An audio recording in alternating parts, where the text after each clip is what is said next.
In the world of Minecraft, yesterday was a pretty big day with Snapshot 22 W46A releasing. It was pretty cool. After I dropped yesterday's Snapshot video, I went on Twitter. Twitter's a mess right now. Poetically put, a heaping, steaming pile of garbage. However, somewhere inside of that landfill, a glistening, shining, shimmering ray of light. Yesterday, a bunch of things might have just been confirmed about 1.20, and these things are some of the biggest updates yet. So today, we're going to talk about all of those big confirmations and a couple other cool things I found in yesterday's snapshot. Let's go. So our story today, friends, begins with an ancient tweet. A tweet that was tweeted like before I was born or something even, a long time ago. Minecraft, the most underappreciated block is blank. Ghoulrav, otherwise known as Allrav, as seen at this year's Minecraft Live. Bamboo block. Now on its own, without any context, right now you're like, yeah, and it's not that interesting. I know about it. But here's the thing. That tweet was from May 1st, 2022. Like earlier this year, before Bamboo was even announced. If you know the lore of the Minecraft devs, Allrav's whole thing is that he's a panda, so it's like, haha, funny thing, panda likes bamboo, haha, get it? Except, the only problem here is, at that time, Bamboo wasn't a confirmed Minecraft block. We were in the middle of 1.19 snapshots. Fast forward exactly 6 months to November 1st, 2022, and we get this tweet from some random on Twitter. Very nice. One day later, Allrav appears again, quote tweeting that beautiful random saying, I keep trying to leak all the secrets to you all, but you just don't listen. Listen, did the lad do it again? The absolute mad lad. I'm pretty sure Allrav leaked what was in yesterday's snapshot again, and it literally went right over everyone's head. So he's made it more obvious this time. Alright, this chair that I always show you, that definitely looks a little bit questionable. Like, why does it look so old? What happened in that chair? Definitely nothing bad, right? That doesn't matter. Anyways, take a seat inside of that chair because this next bit is where things get really, really interesting. Yesterday, brand new Allrav tweet again, and it's not going over my head anymore. An impenetrable wall of information, Minecraft knowledge, and beauty. That's exactly what I am. So, yesterday, Allrav. A new 1.20 feature in this snapshot. Playable mob heads, and we're just getting warmed up. I'm getting hyped. This update is going to be awesome when it's all done and dusted. Are you excited to see what else we're going to dig up for you? Oh yes, I am. I really am. Alright, so take this all with a grain of salt because technically speaking, this is all just speculation here, but like, I think there are like 5 hints inside of that tweet. Like, no joke, that tweet is interesting. First things first, done and dusted. So like dusty, or in other words, like old, ancient. There are 2 things that are old and ancient that Allrav could maybe be talking about. Thing number 1, we'll come back to it. Thing number 2, however, old, ancient, probably dusty, if I had to take a guess. The ancient city, and that big, wonderful mystery inside of it. What's going on with that portal? It's gotta be a portal, right guys? Done and dusted is definitely a phrase. Like, it's a thing that people say sometimes. And that's all it might be. Just a simple phrase. However, done and dusted would also perfectly apply to an excavation site, or in other words, archaeology. The archaeology, or whatever was going on over at that site, definitely done and dusted. Well, it will get dusted, of course, once you use an item to de-dust it. You know, like a brush. Rewinding things back to the infamous Minecraft Live 2020 for a second. When archaeology was initially revealed at that year's Minecraft Live, it was stated that players would use brushes to dig up artifacts inside of these excavation sites. Dig up. Are you excited to see what else we're gonna dig up for you? Oh yes, I am. I really am. Alright, again, technically speculation here, all 100% speculation, but remember what you're going to do with this whole archaeology system. You're going to move into the excavation sites, and you're going to dig up the blocks, dust them off maybe even with a brush, to try and see what's inside of them. And so far, this is like terrible luck. It looks like I'm getting nothing at all. I guess you can't always win, right? Based off of Allrav's previous record of trying to constantly leak things and then apparently nobody listening for some reason, it seems like archaeology, or at least something, is being hinted at big time. Taking a look at the thread desperately for more information, maybe answers, confirmations, anything like that, inside of here we'll find Allrav replying to a lot of different accounts in here, bringing even more attention to it. He knew I was going to do this. Finally, our third curious hint that might be tucked warmly inside of this tweet is right here. And we're just getting warmed up. What does that you say? A double entendre, two separate meanings all in one. Getting warmed up as in they're just getting started with 1.20 snapshots, like relatively speaking. Yeah, okay, fair enough. While also talking about warm biomes, the desert biome, already getting technically an update with the camel in 1.20. On one hand, this year's Minecraft Live was kind of a letdown compared to previous years, but at the same time, this is where 1.20 is going to get even more interesting, especially if the devs keep teasing things like this on Twitter. Like, remember, there's a whole desert update that was proposed and should be coming to the game eventually at some point with palm trees, meerkats, and oasis. Maybe. But wait, there's more. Or at least there's going to be. Then a couple minutes later on in this video.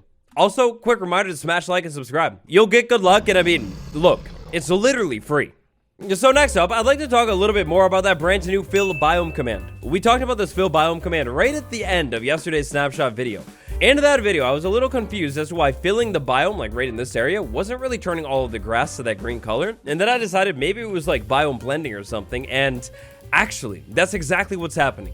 Check this out. Check out the coordinates of the biome that I just created, and then look at the grass. It's a little splotchy, right? Well, that's because the biome begins right on that layer, so we're seeing the blending start to kick in. If I make the biome a little bit deeper, check that out.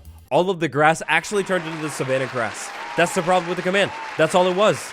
Long story short, when you're doing the fillbiome command, make sure you go a couple blocks down below the ground so you can actually like get all of the transitions and everything. And long story second or whatever, look at this. You put another biome inside of the overworld. For example, the super atmospheric basalt deltas biome with this like fog and haze and everything and the noise, and it's so cool. All of this really just brings up the point again that certain biomes need more ambiance, like flower forests with pollen in the air, maybe some better background sounds. Yes, please. Oh, no. Oh, no. And they're spawning here, somehow. Let's go ahead and set that back now. That's enough of that. Yesterday's snapshot was a very noisy snapshot, with some brand new mechanics being added to the game, like this really cool one right here. Turn notifications on. Of course, in 100% vanilla survival Minecraft, the player head isn't accessible in survival. Like, there's no way to get this thing. But huge missed opportunity right here. So, when you play a note block with a sound on it, a head on it. Yeah. You get one of the mob sounds. It's cool. If you put a player head on top of this block, it totally, like 100%, you should play that old Steve Hertz sound. This is a concept that I actually saw floating around on Twitter and down in my comment section of the last video, and it's genius. If this doesn't happen, it's a missed opportunity. Yeah, technically speaking. Archaeology warm biome story. Back to that one. And now we're going to stop over at the Reddit AMA that we've talked about in a couple other videos. Let's take a look at this question right here. I'm loving what we've seen in 1.20 so far, and I can't wait to see what's in the works. With the theme of 1.20 being to inspire storytelling in our worlds, how do you create and design gameplay features that aim to do this? Heart. And well, would you take a look at who it is again? Our favorite panda. What a lovely question. Personally, I see storytelling as two different things. Tools to enable players to tell their own stories, so things like we've seen already. Number 2, things in the world that inspire players to tell stories, like villagers, mysterious structures, and interesting mob interactions. If we're gonna take that literally, which we definitely shouldn't, first things first, villagers, that's pretty straightforward. A couple new, maybe like professions or something tied to blocks in the game. An obvious one has gotta be that beekeeper villager. So simple of an idea. You take the beehive that already exists in the game, links to a villager profession, a beekeeper. It sells like honey, maybe copper, you know, things like that. Oh, it's a great idea. Interesting mob interactions. That's a tricky one. Of course, there's things like trading with like the piglins or something, but maybe that could mean like just unique mob behaviors in general, or maybe also this. I mean, kind of a mob interaction, right? In a sense? No? Mysterious structures, again, I mean, like, look, this is kind of a no-brainer. You got the most mysterious structure already in the game, but then you also have insanely mysterious structure that is known as archaeology. Archaeology, excavations, what's going on there? How did that all happen? Where did they all go? Yeah, I don't think I can name a bigger mystery of all time. That's right. Look, legally, I've got to know what you think. Do you think that archaeology could be in 1.20 and basically confirmed at this point, or do you not? Let me know down below.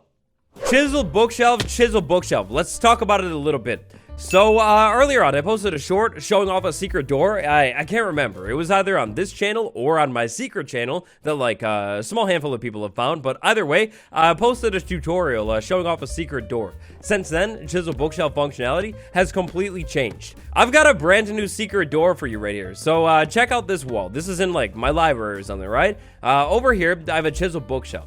If I pull random books out of this bookshelf right here, nothing's gonna happen. If I pull this book out of the shelf and this book out of the shelf, like those two, essentially a combination lock, something is definitely going to happen. A door opens up and it leads to my secret room below the library. Back over here inside of this bookshelf, as long as I interact with those two, the door is going to open, or technically that one, but we're going to talk about it. But if I try interacting with any of these other ones, maybe you can just start unloading the bookshelf, nothing really is going to happen. I need to interact with this bottom row, basically. Now, how in the world did I set that up? Well, it's actually really simple. This chiseled bookshelf is the source bookshelf, and then, excuse my redstone prowess here, but a comparator with a line right there, sticky piston that pushes a block, sticky piston that pushes the block. Over here, a kill switch for the whole contraption. Go ahead and turn that back on, though, and we end up with this right here. That turns off the whole contraption, opening the door. Oh, it's genius. Next up, real quick, let's talk about and test out some other functionalities with this chiseled bookshelf. So, I'm very curious here. Haven't tested this one quite yet, but the skulk sensor chiseled bookshelf, will it hear the interaction? We'll test it out in survival. Oh, you do? Oh, you do. You definitely do. Interesting. Now, I'm sure this is all going to be the same signal strength, right? Here in my garage, so go ahead and throw a quick redstone lab together, and let's test this out. So, if I go ahead and add 1 to this, we get that signal. How about maybe this corner? Yeah, as I thought, that's the exact same signal. Fair enough. Now, one thing that I did notice is pulling it out, it doesn't hear it. So that's definitely a bug. But how about maybe like a completely different book? No, that's going to be the same signal. I mean, fair enough. But I do think it would definitely be cool to have like maybe different signal sorting and based off of what kind of book you put in this and maybe even where. Is that even possible though? I don't know. Well, anyways, next up, let's talk about a functionality that we actually talked about a couple weeks ago now. If you've been following the snapshot videos and the other update videos that I've been posting, then you know that this has been a thing for a little while. If we go ahead and place a dropper next to it, which is a bookshelf facing in and then put things inside of it, and then of course, go ahead and power this thing, it's gonna put the books into the bookshelf. It looks like it will always load these books from like the top corner all the way down to that side. Let's test this out. Let's put it over here. Logically, it should start like over there or something, right? Well, no, it does not. Is that possible? Let's check this out. We've got a hopper going into the bookshelf from over there. Where will it put it? Well, it's going to put it in that very first spot, as long as we don't lock it. And that's going to happen every single time, no matter where you put this hopper. When you unload this bookshelf, it will always unload it from the beginning, all the way to the end too now. Now, finally, in last week's snapshot, basically the best glitch of all time. In the snapshot, you were basically able to fully load up a bookshelf and then continue loading it, basically duplicating books, and yeah, I told you so. Unfortunately, that glitch is gone. No more duplicating books. It's impossible. This doesn't exactly fit into the archaeology story because it is speculation, but after all, what is this whole thing? Light lag MC. I just realized that this will probably be the exact same tech used for placing ceramic shards on clay pots. Is the chisel bookshelf like a setup for the clay pot? I mean, interesting, right? The very final thing that is kind of big that I kind of missed in yesterday's snapshot is the telemetry stuff. There's a brand new setting for telemetry data inside of the settings. If we go ahead and slide into this and check it out, it's very, very technical looking. So this new setting is basically all about information being collected while you're playing the game to basically make the game better. You have 2 options here. You've got minimal, which I think is enabled by default, and then you have all. If you switch it to all, basically the devs will be able to get even more information. Now this whole menu in here, this whole like screen, it basically explains it and makes it really, really clear for you as to what's going on. It sounds like it could be a bad thing, but I think in a bigger picture, this is fine. This is good. You got a couple other options over here, like give feedback on the feature, open your data so you can check that out, or maybe most excitingly, done. You can just exit the menu and never check it out because it's really not that big of a deal. Archaeology, is it confirmed for 1.20? And then a little bit more of yesterday's snapshot. That's all I got for you today. If you haven't yet, smash like and definitely subscribe. 2 gigantic videos on the way to you this weekend. Tanner B, Austin B, Andrew H, Gabriel Y, and Paul P, my patrons, a big shout out and a big thank you. It's been me, Waddles. Goodbye, everybody.